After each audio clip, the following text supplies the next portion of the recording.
కరీంనగర్ జిల్లా చొప్పదండి నియోజకవర్గం రామడికు మండల విదిర గ్రామ ప్రజలు తమ సమస్యల పరిష్కారం కోసం జగిత్యాల కరీంనగర్ ప్రధాన రహదారిపై ఆందోళనకు దిగారు.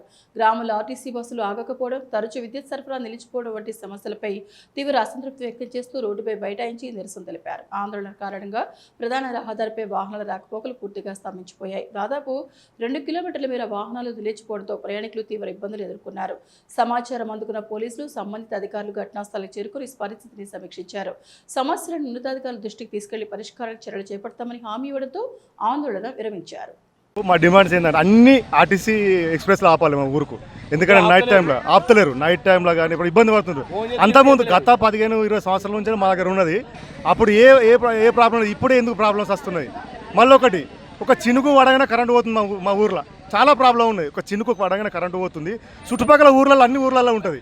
చుట్టుపక్కల ఊరు కొత్తపల్లి, పక్కపొండి, దేశరపల్లి, వెల్చాల, హిమ్మత్ నగర్, కురికాల ఇవన్నిటికి ఉంటుంది. ఒక మా ఊరికి ఏం సమస్య, ఏమన్నా మా ఊరు ఏమన్నా మా ఊరు మీద ఏమైనా కోపం ఉన్నదా మరి అధికారులకు కానీ?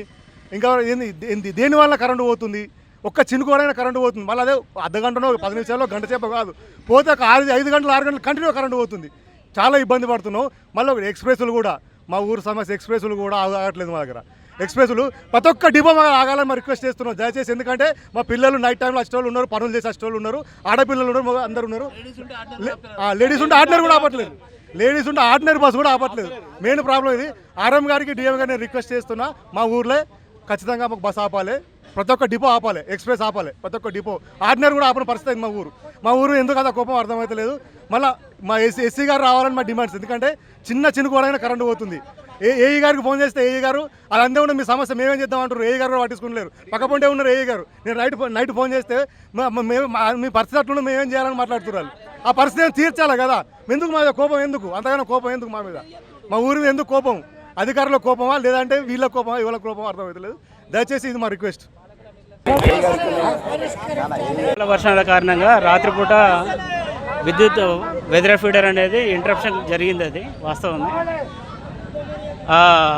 ఇంటరప్షన్ జరిగిన సమయంలో మా సిబ్బంది కానీ మేము కానీ రాత్రిపూట కరెంటు ఒక 1-2 గంటల ప్రాంతంలో రాత్రి ఎంత టైం అయినా కానీ 1 గంటకు కూడా ఇంటరప్షన్ ఉన్నప్పుడు వచ్చి చేసి సప్లై ఇచ్చినాము. కానీ గత 4-5 రోజులుగా కంటిన్యూ రాత్రి ఇంటరప్షన్ జరిగింది వాస్తవం. ఏ రాత్రి అయినా కానీ స్టాఫ్ అందుబాటులో ఉండేసి సప్లై అయితే ఇచ్చేది. ఫోన్ చేస్తే స్పందిస్తలేరు అంటున్నారు, అది నిజమేనా? లేదండి, నాకు ఫోన్ చేసిన ప్రతి కన్సూమర్ వీళ్ళే ఉన్నారు కదా, వీళ్ళందరికీ కూడా మా కాల్ సెంటర్కు పిలిచాము. ఆ రకంగానే రాత్రి సప్లై చేయడం జరిగింది. కోత అనేది కాదండి, ఇది ఏంటంటే ప్రకృతిలో ఉన్న ఇప్పుడు ఈ వర్షాల కారణంగానే ఇంటరప్షన్లో మన ఇన్సులేటర్లు ఫెయిల్ అవ్వడం, దానివల్ల